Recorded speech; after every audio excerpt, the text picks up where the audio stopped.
IPR presenta Integrando Perú. Análisis, entrevistas y propuestas para contribuir al desarrollo del país. Bienvenidos. Saludos amigos. Hoy tenemos como invitado especial a Diego Macera, gerente del Instituto Peruano de Economía y director del Banco Central de Reserva del Perú. Vamos a hablar de los temas que tienen que ver con la situación económica del Perú y el reto de las próximas elecciones. Bienvenido.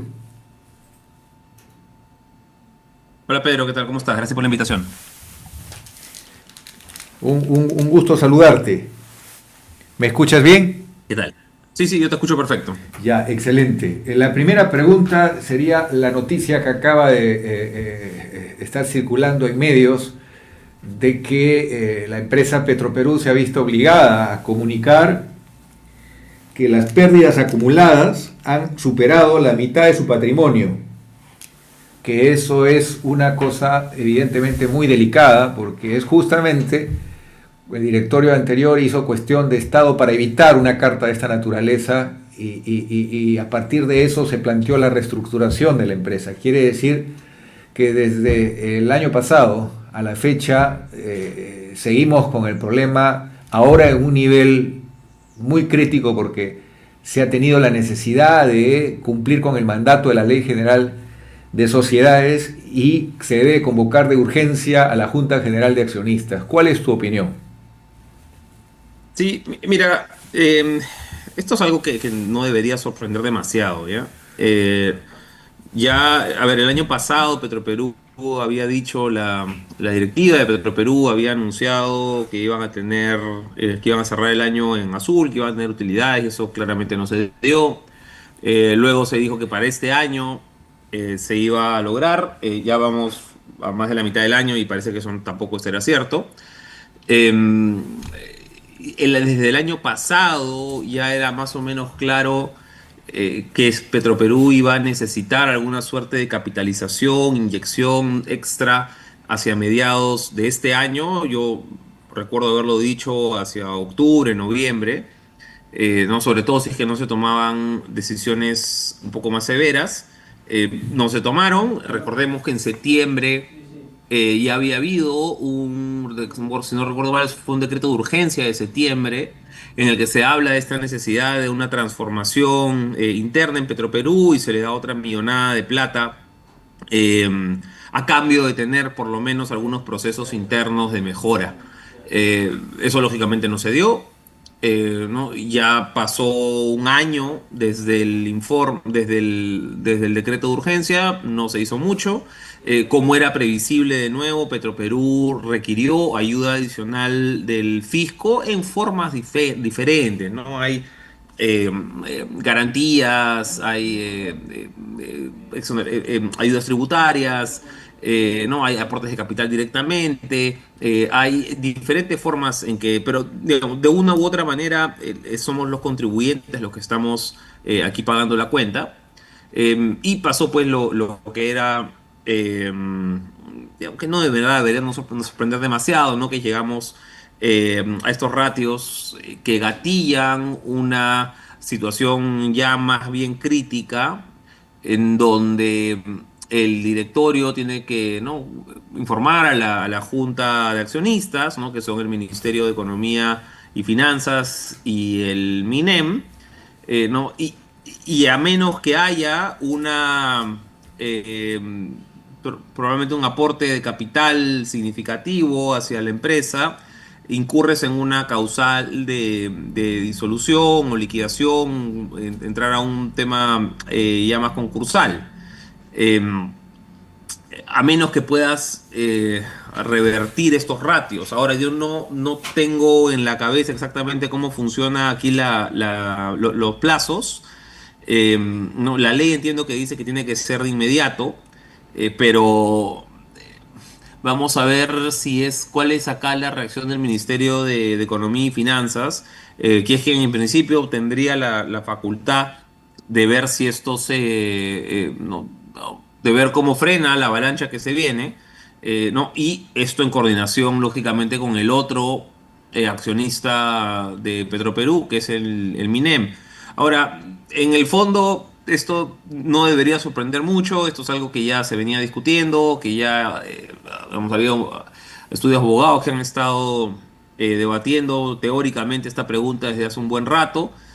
¿No? En algún momento se le ha preguntado también o sea, no hay mucha claridad sobre cómo reaccionaría Indecopi en una situación de este tipo, ¿no? En si puede Petroperú o no acceder a un proceso concursal, eso no queda tan claro. Pero de repente pues ya no es una pregunta tan teórica, sino que ahora vamos a tener que revisar si es cierto. El tema crítico es que ya ha habido un directorio que un poco señaló cuáles eran las líneas para seguir lo que pasó con Ecopetrol, pasó con la empresa nacional Hidrocarburos de Chile, que han tenido dificultades, han tenido un reestructurador internacional, ha habido una reducción del gasto, ha habido una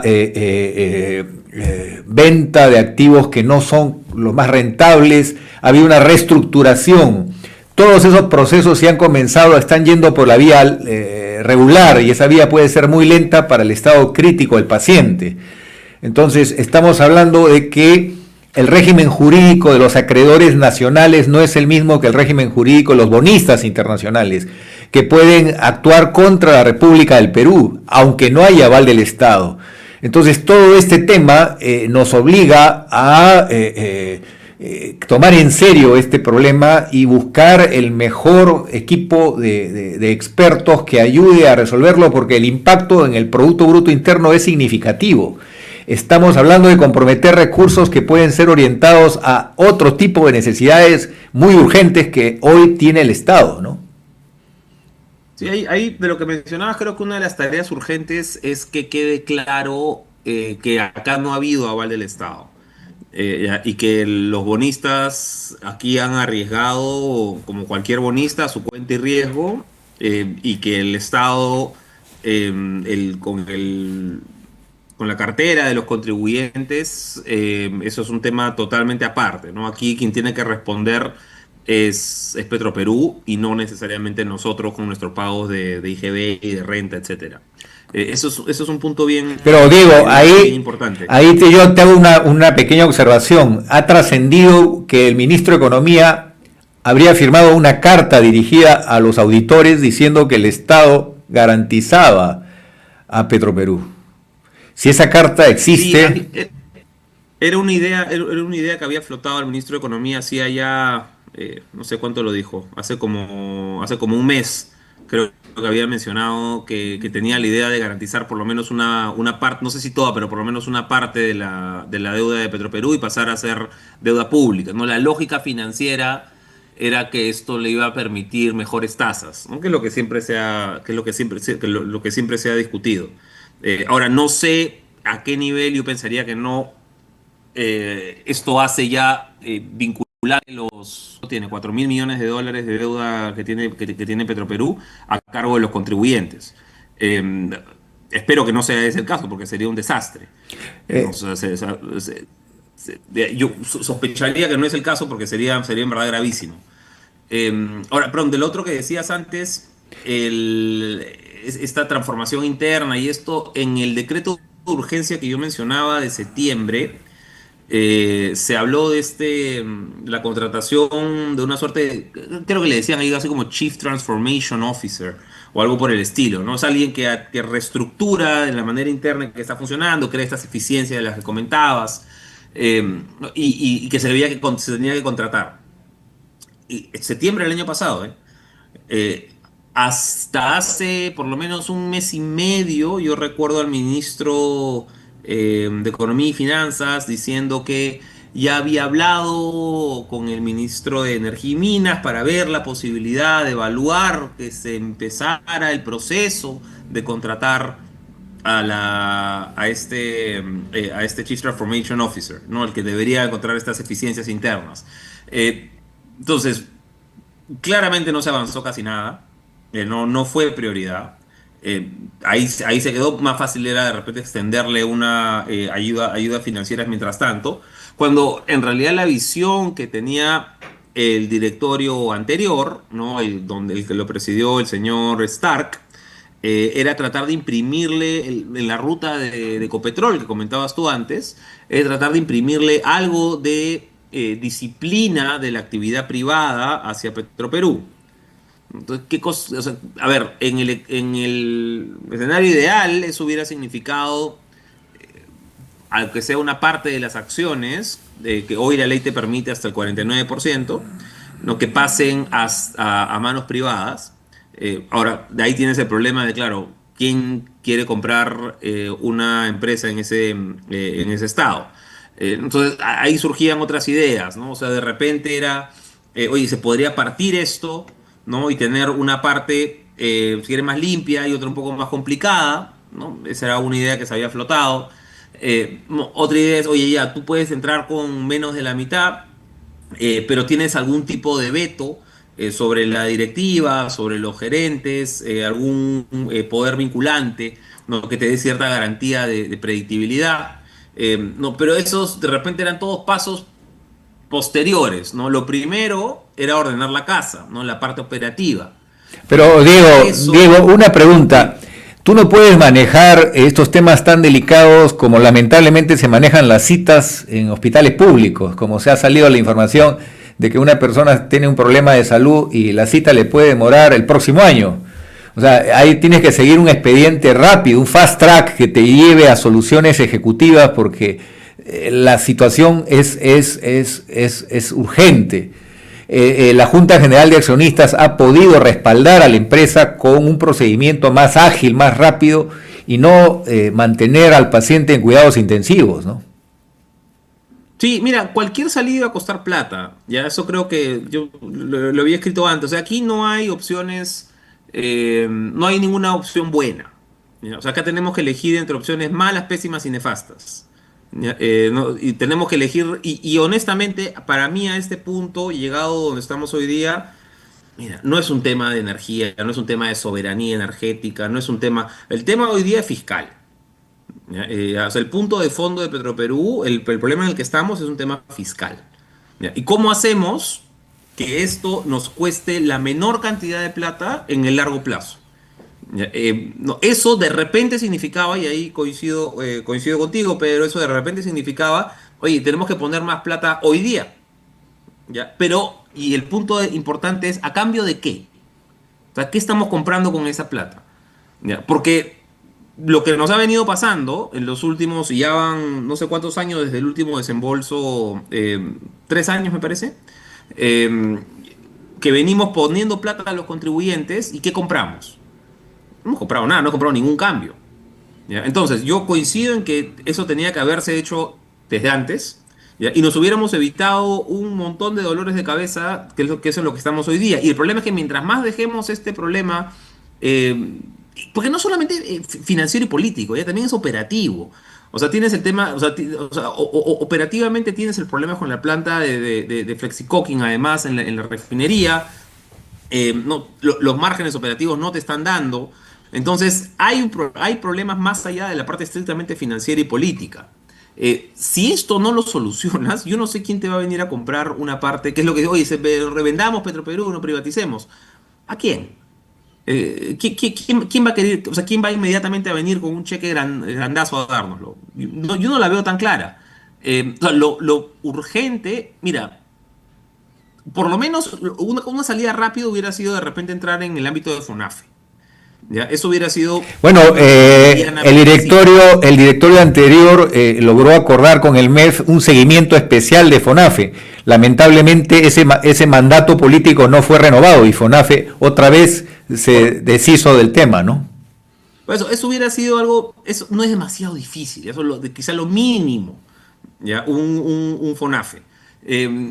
A donde debería caminar esto, y yo ya no creo que este Congreso lo vaya a hacer, pero se debería caminar esto es en realidad a em, acciones que puedan ser respaldadas por la fuerza de una ley.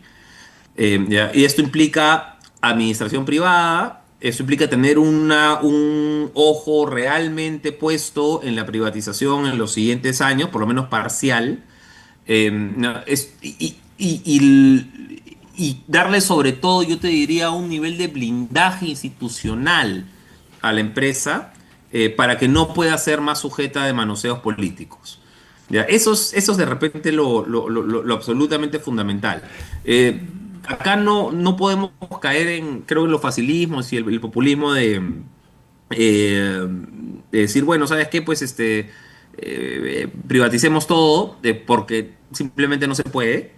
¿Ya? No está dentro de lo que se puede hacer, ni políticamente, ni financieramente, quizás ni siquiera operativamente. Pero sí tenemos que buscar soluciones rápidas. Yo estoy de acuerdo contigo ahí. Por ejemplo, en el tema de reducir personal, porque lamentablemente tiene personal administrativo en exceso. Hoy la nueva refinería se maneja prácticamente con gobierno inteligente, inteligencia artificial. Tiene un equipo de jóvenes profesionales calificados para eso. Entonces, el directorio anterior hizo un programa de retiro voluntario bastante holgado, pero se retiraron por encima de 200 personas, pero todavía hay un porcentaje de personas que no necesita, que decir, no es indispensable para la empresa mantenerlos. Un número total, incluyendo los que ya han salido, de más o menos 900 personas. Todos los laboralistas consultados refieren que la única manera, por la forma como la jurisprudencia actúa en el Perú, tiene que ser necesariamente una ley de la República que autorice que se reubique a estos profesionales en instancias estatales donde se les necesite, y de esa manera no ocurra lo que ocurrió en la década de los 90, que el personal que fue liquidado terminó regresando por vía judicial por este concepto de la estabilidad laboral absoluta. Entonces, por ejemplo, ahí el Congreso podría tomar una medida importante que ayudaría a que Petroperú tenga una planilla competitiva. Ese es un aspecto. Otro aspecto es crear una suerte de fideicomiso que haga que esté condicionado todo el apoyo a cumplimiento de metas de corto, mediano y largo alcance, y que sean monitoreadas, de tal manera que ya no haya una ayuda incondicional, porque se necesita a la gente más calificada en la administración de la empresa. Y hay posibilidades de que entren inversionistas, sí, si es que haces una reestructuración y separas lo rentable de aquello que no necesariamente lo es, ¿no? Sí, ahí como te decía, o sea, está esa idea de hacer las separaciones y en general, o sea, como cualquier proceso de venta de una empresa, o sea, tú tienes que ponerla bien, ¿no? Lo mejor que puedas, realistamente, ¿no? Antes de tocar puertas y salir al mercado, ¿no? Que es lo lógico, es lo que hace. Parte de esa estrategia tiene que ver con el manejo financiero, que era lo que conversábamos antes, de la garantía implícita o no garantía de los bonos, de los bonos de Petroperú. Ese es un punto bien, bien delicado, y ahí creo que tenemos que tener una posición, no sé, lamentablemente con el actual ministerio no ha sido suficientemente firme, pero hubiera tenido que haber una posición bastante firme desde el Estado peruano, de hacer esa separación bien clara, ¿no? Entre qué cosa es Petroperú y qué cosa es deuda de Petroperú y qué cosa es deuda del Ministerio de Economía y Finanzas. Por mi experiencia, yo te digo, en el mundo ya hay jurisprudencia, en el mundo financiero, de estas empresas estatales, como el caso de Petroperú, 100% de propiedad del Estado, prácticamente con cargo a una decisión de un procedimiento arbitral, pero terminan demandando al propietario de la empresa, que en este caso sería el Estado peruano. Es decir, si quebrara la empresa, van a ir contra el Estado peruano. Eso es una situación para lo cual existen precedentes en el mundo. En pocas palabras, el hecho de que no haya una garantía soberana es una diferencia formal real, pero finalmente informan a la autoridad, al juez, al árbitro, le dicen quién es el dueño absoluto de esta empresa. Debe responder para atender los requerimientos de su hijo, de los valores de su propiedad. Entonces, porque muchas de las decisiones de apoyo de compra de los bonos han sido por la solvencia de la República del Perú. Y eso te lo, sí. Y eso te lo fundamenta. O sea, sí, o sea, pero sí hay una diferencia entre, claro, se ha ido pagando parte de los bonos, o sea, de la deuda que había que Petroperú con ayuda del financiamiento del Tesoro Público en los últimos años. Correcto. ¿No? Eso o sea, los inversionistas lo que han entendido es, ¿no? Oye, en caso haya problemas de liquidez, ¿no? El Ministerio de Economía y Finanzas, a través de todos los peruanos, vamos a ir ayudando a la empresa, ¿no? Y no vamos a tener un problema de default por ese motivo. Ahora, ese es un camino. No, otra cosa es que tú me digas, oye, si efectivamente hubiese un default, ¿contra quién me puedo ir?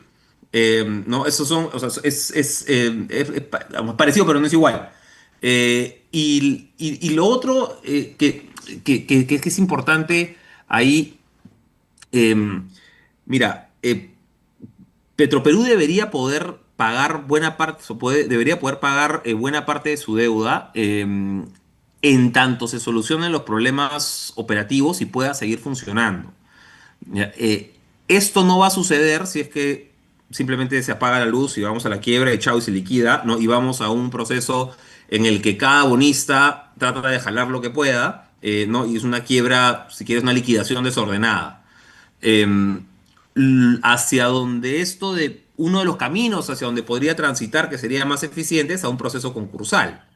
¿No? Un proceso concursal que ojalá pudiera ser facilitado por los actuales accionistas y limpiar un poco la casa, limpiar expectativas también de los bonistas, que es fundamental, y empezar a ordenar en serio. Ahora, una primera pregunta es, o sea, ¿quieren el Ministerio de Economía y Finanzas y el Ministerio de Energía y Minas entrar a este proceso concursal? Esa es una. La segunda pregunta es, ¿Indecopi aceptaría entrar a este proceso concursal? Esa es la segunda. Y luego, ¿cómo se manejaría a la interna? Esa es la tercera. ¿Ya? Pero estas son, creo que, discusiones que ya las deberíamos estar teniendo. Ojalá las hubiéramos tenido hace 2 años, pero deberíamos estar teniendo ahorita, si no. Es importante, en función de tu reflexión, hacernos la pregunta, ¿cuál es la importancia de Petroperú hoy?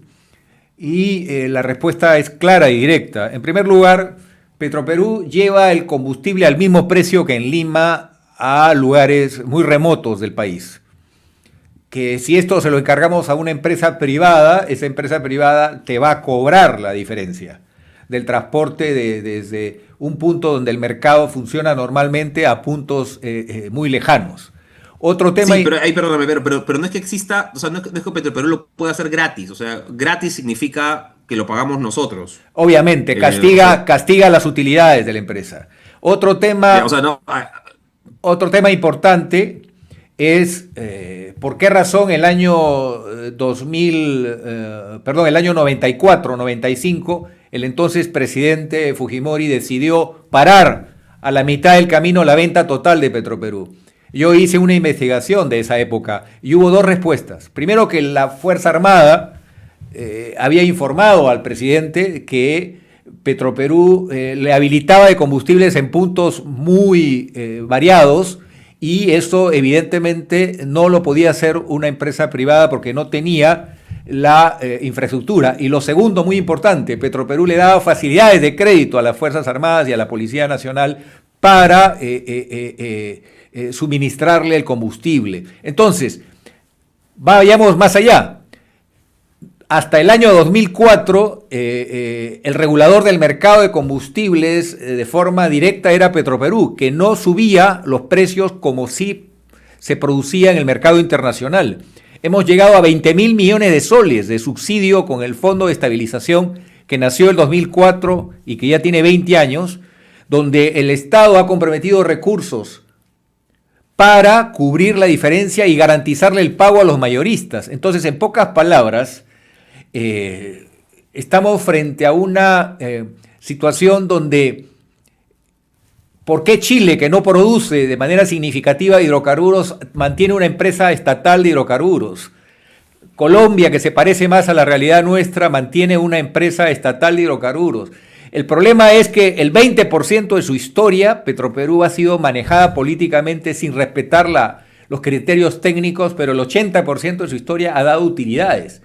Pero ¿puede el Petroperú ser rediseñado con un estatuto parecido al Banco Central de Reserva, donde se corrija el riesgo de una manipulación política que al final la cuenta la pagan todos los peruanos?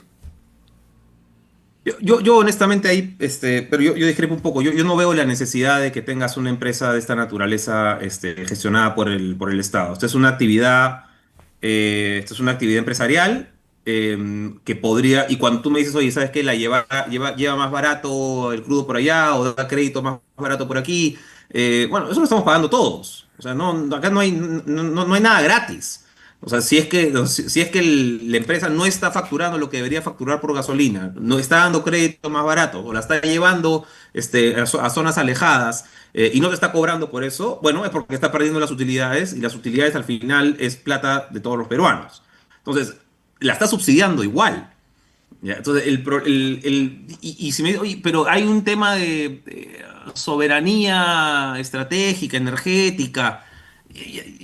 La verdad que yo no entro mucho en esa, o sea, yo no entiendo bien ese concepto. O sea, me dices, perfectamente tienes la posibilidad de tener contratos, con todas las garantías que quieras, de empresas que te pueden llevar del punto A al punto B, y si tú quieres subsidiarla, porque hay un tema de equidad, hay un tema de justicia, tú quieres llevar la gasolina del punto A al punto B más barata, bueno, es una decisión política, se toma, ¿no? Se toma y se subsidia, como se hace con otros productos, con energía misma, tienes esa distribución también, con balones de gas, etcétera, subsidiados. Entonces, se puede tomar esa decisión políticamente. Eso no significa que tienes que tener una empresa pública que lo haga.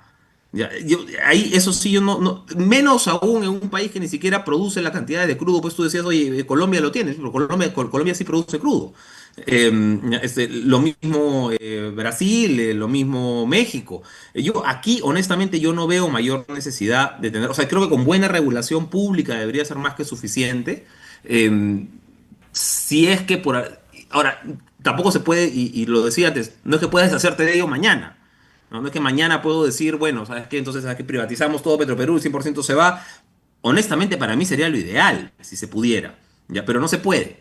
Entonces, por lo menos demos pasos hacia tener, mira, como mínimo una gerencia, lo más cercana que se pueda. Tú mencionabas el caso del Banco Central, lo más cercana que se pueda a una situación meritocrática, no, con predictibilidad, con honestidad, ¿ya? Sin injerencia política, ¿ya? Y cuando tengas todo eso, ok, pensemos en abrir a capitales, a capitales privados en la medida en que se pueda. Los capitales privados que te van a dar, además, disciplina interna al momento de la gobernanza. Pero eso, de nuevo, ahorita mencionabas antes, estamos en una situación dramática para estar pensando en que vamos a tener capitales privados. Yo coincido con eso, pero mi preocupación ahorita es más que todo fiscal. Y mira, y no es poco común, o sea, no es que sea inusual. El problema con las empresas públicas muchas veces termina siendo que ya no es un tema de discusión hoy día energética o de la empresa pública que quiera financiera, termina siendo un problema fiscal. ¿Ya? No es, por lo menos en la historia del Perú me dirás, oye, pero no sé, Dinamarca tiene la empresa de no sé qué y funciona bien, y esta tiene la empresa no sé cuánto y funciona bien. Mira, de repente hay mejor institucionalidad. ¿Ya? De repente, y yo coincido con eso, el problema es un tema de gobernanza, de fondo, ¿ya? Pero ha sido un problema estructural que hemos tenido en el Perú con las empresas públicas, ¿ya? Que terminan siendo eventualmente un problema fiscal. ¿Ya? Y hoy para mí en eso se ha convertido. Ya no es un tema tanto energético, ¿vale? Es un tema fiscal. Ahora, tienes razón en el sentido de que hay un impacto fiscal incuestionable y que debe alertar, pero también es cierto que hoy con un socio que tenga 5 o 10% de participación vía acuerdos, contratos, se pone candados a cualquier injerencia política indebida, porque son las condiciones de operación que el socio, aunque tenga un porcentaje menor, te exige si es un socio de primer nivel. Es decir, estamos hablando ahora la decisión es qué significa que cierre la empresa y que tengamos que pagarle encima a los bonistas internacionales que es tras cuernos palos, y en eso creo que estamos de acuerdo. El tema del rol de la empresa, yo he visto debates donde se han tomado en consideración hasta asuntos geopolíticos, que quizás no es el caso en este momento entrar, porque el problema, como tú bien lo resumes, es fundamentalmente fiscal en este momento. Pero tiene que ir acompañado del grupo de profesionales más adecuados. Y allí, evidentemente, no se ha actuado de esa manera, ¿no? No podemos decir que se ha buscado una solución condicionada a cumplimiento de metas, ha habido un seguimiento puntual, más parece ser una forma de apoyo que no está sujeta a condiciones. Esa es la lectura que se tiene de todo este proceso y eso ya debe terminar.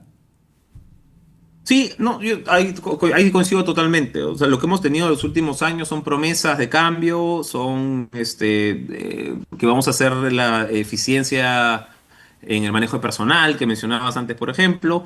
Y de nuevo, mucho de eso se trató con el directorio presidido por el señor Oliver Stark.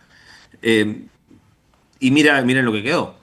Entonces, y acá de repente habría que hacer referencia más bien al anterior presidente de Petroperú, Carlos Paredes, Guayo. ¿No? Él escribió creo, un libro bien interesante, ¿no? A partir de su experiencia como en la presidencia de Petroperú, ¿no? La tragedia de las empresas sin dueño, creo que es el título exacto. ¿No? En el libro él hace un recuento de lo difícil que es hacer los cambios a la interna de Petroperú, y él se refiere en ese contexto a lo que él llama la cofradía, ¿no? Él se refiere a la cofradía, esta, esta suerte, pues, no necesariamente es el sindicato, ¿no? Pero son grupos de trabajadores que tienen a la interna mucho poder, ¿no? Y que después, y claro, el directorio va y viene, el presidente del directorio de Petroperú va y viene, el gerente general va y viene, pero la planta, o sea, la planilla central, si quieres los gerentes medios, y un poco para arriba, ellos se quedan, ¿no? Y ellos pueden estar 30 años, de repente algunos más en la empresa. Y al final, en el recuento que hace el expresidente Paredes, son ellos los que terminan imponiendo la agenda. Diego, hay un importante libro de un premio Nobel de Economía de hace pocos años, ¿Por qué fracasan los países? Y ahí habla del problema del tipo de institucionalidad que un país construye, con el que un país se organiza, con el que se desarrollan las interacciones sociales. El problema del Perú creo que no es solo el frente interno de la empresa estatal, es un problema de la manera como hemos desarrollado nuestras instituciones. La tarea es más grande que solamente corregir el grave problema de Petroperú. ¿Estás de acuerdo en esto? No escucho. Pues, perdón, Sí. ¿me escuchas? Sí, ahora sí. ¿Hola? Sí, ahora sí. Adelante. Ya, no, te decía, o sea, Petroperú es solamente una muestra de muchas de las cosas que están fallando con la institucionalidad nacional. O sea, el problema es que es una empresa, ¿no? Pero creo que en general en el aparato público hemos tenido muchas de las principales falencias de los últimos, vamos a decir, 25 años. Y si tú me dijeras, oye, haz una reforma para encaminar al Perú a una senda de crecimiento a largo plazo, con un desarrollo, con posibilidades reales de tener un país desarrollado, si quieres, en los siguientes 30 o 40 años, yo diría que principal para mí es mejoras en el servicio civil. Para mí eso es fundamental. Después vamos a hablar de varias cosas más, infraestructura, servicios sociales, pero creo que el subestrato, lo que realmente nos está fallando es cómo tenemos un Estado más efectivo para llevar los servicios públicos, y eso pasa por tener servidores públicos cada vez más capacitados, cada vez mejor organizados, con sistemas meritocráticos, y de forma descentralizada. O sea, creo que esa es la gran carencia que tenemos nosotros. Yo ahí, eso para mí sería la clave. No, ¿por qué crees, estimado Diego, que en la gran reforma de los 90 que estabilizó la economía, porque valgan verdades, el Estado peruano había quebrado, y vender los activos de Petroperú, entre otras cosas, permitieron que el Estado recupere las cuentas, que prácticamente el Estado que cayó en bancarrota en el año 90, del año 90 al año 92? ¿Por qué no hubo interés de reconstruir la administración pública? ¿Por qué se prefirió... Perdón, Sí, ¿no me escuchas? Se cortó la señal un ratito. Me decías el Estado que sube en bancarrota Estuve del 90 al 92. en bancarrota y tuvo que vender las joyas de la familia, entre ellos activos de Petroperú importantes, pero una reforma que quedó relegada, que nunca se hizo, fue reconstruir la administración pública. Se prefirió mantener un Estado de régimen CAS, es decir, un Estado que no tenga el cuerpo meritocrático que te lleve a construir un Estado moderno. ¿Tú no crees que esa fue la gran ausencia de esas reformas de los años 90? Yo no sé si lo plantearía, o sea, yo no sé si me contaría entre los nostálgicos del Estado de los 70s y 80s como un ejemplo de un Estado eficiente tampoco. O sea, yo creo que no tenemos hoy un Estado eficiente, pero tampoco es que lo hayamos tenido particularmente en décadas anteriores. O sea, eso es un proceso que además no es que lo haces pues en 5 años, ni probablemente tampoco en 10. Es un proceso que toma varias décadas. Creo que sí hubo, más bien yo me centraría en los últimos, si quieres, 6 años. De repente estoy siendo injusto, pero creo que sí ha habido una degradación, más bien.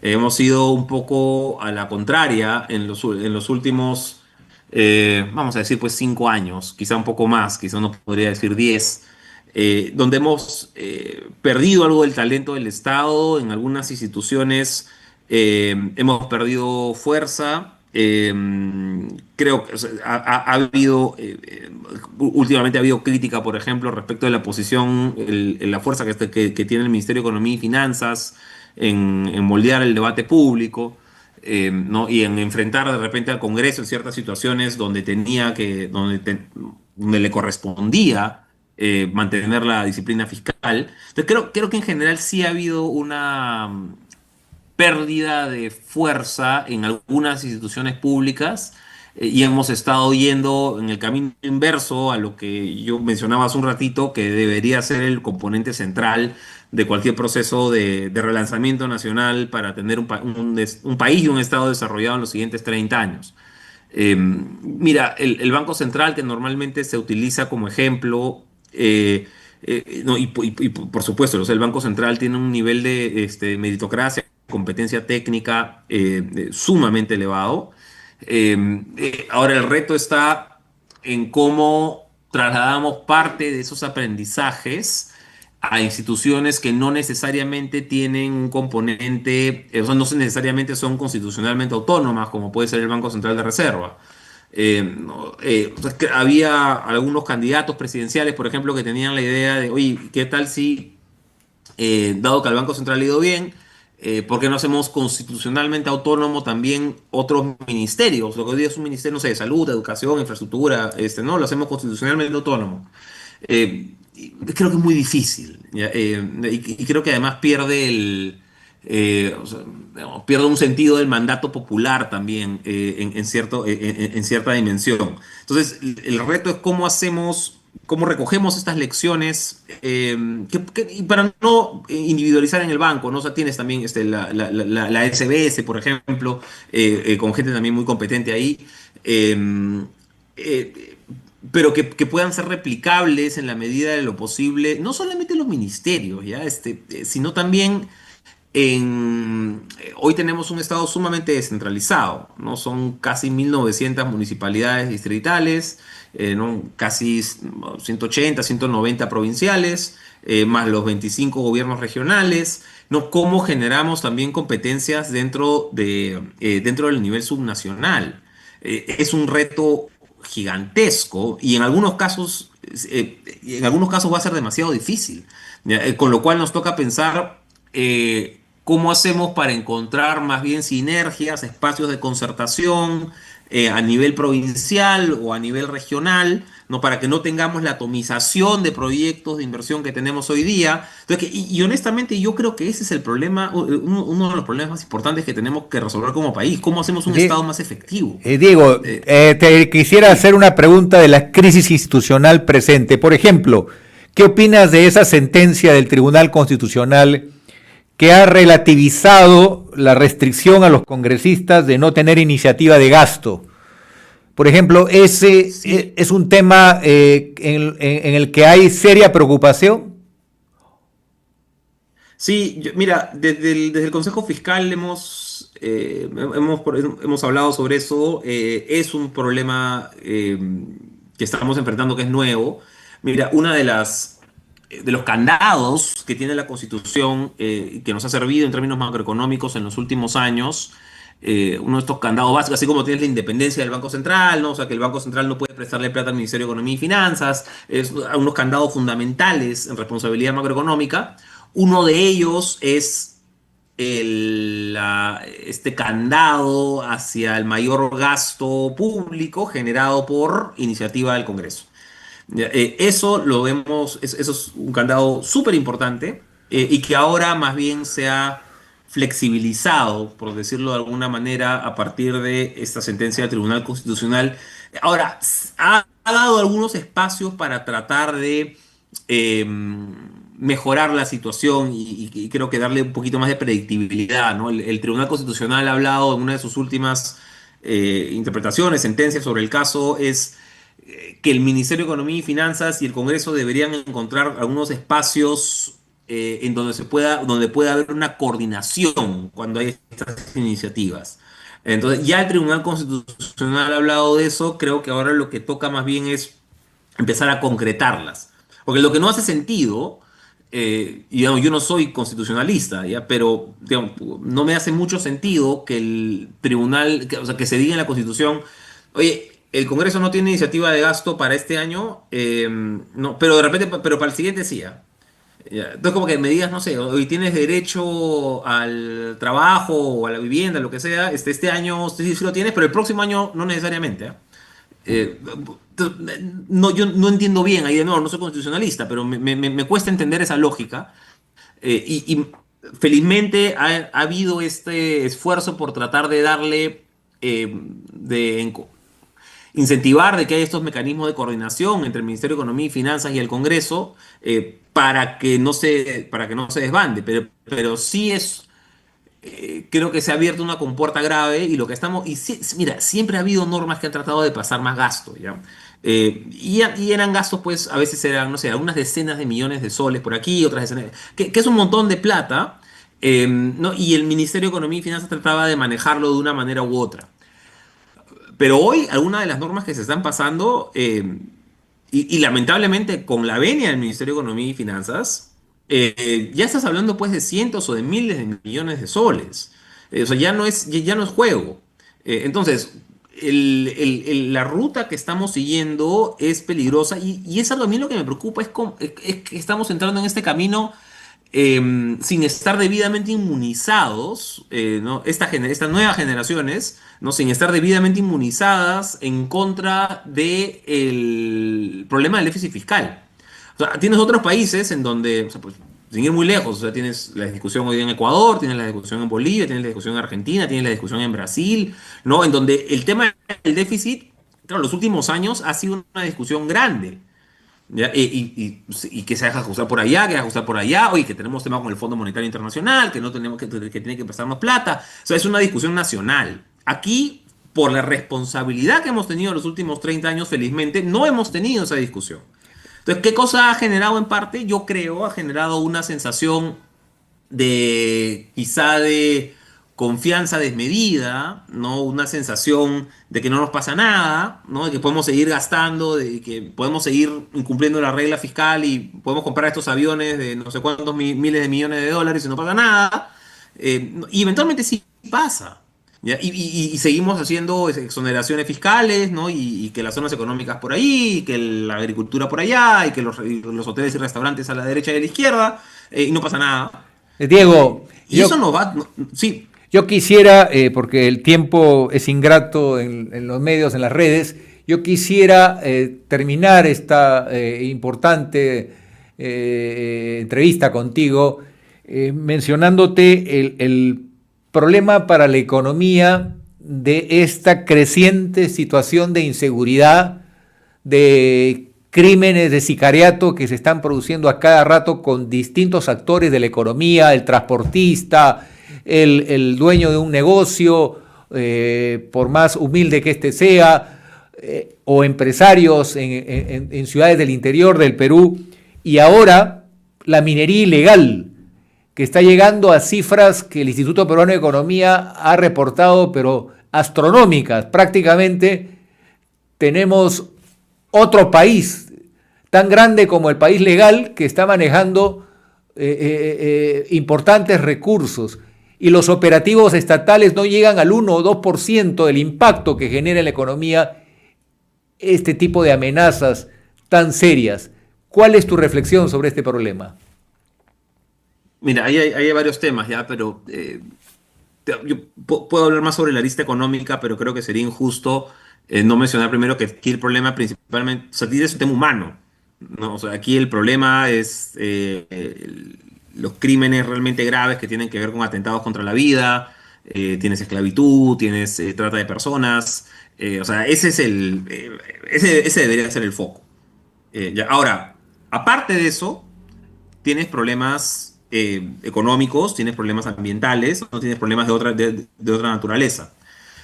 Cuando tú mencionabas la primera parte más referida a extorsiones, por ejemplo, mira, como en cualquier país siempre hemos tenido pues temas de inseguridad, quizá algunas más pronunciados que otras, pero digamos, en años anteriores la preocupación del ciudadano común podía estar más ligada a que, oye, me van a ranchar el celular en la calle, no, me van a robar la billetera.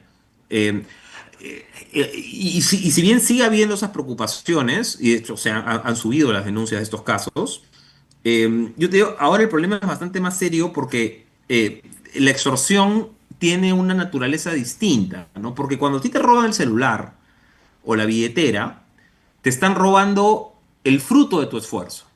¿Ya? O sea, tú has trabajado, no has creado riqueza, no has, has innovado, y en función de ello has podido comprarte este celular, este carro, lo que sea, la billetera, y te lo roban. Ok, obviamente está mal, pero puedes seguir trabajando. ¿Ya? El problema ahora es que te están atacando no el fruto de tu esfuerzo, sino lo que te permite generar ingresos, la fuente de tu riqueza, el negocio.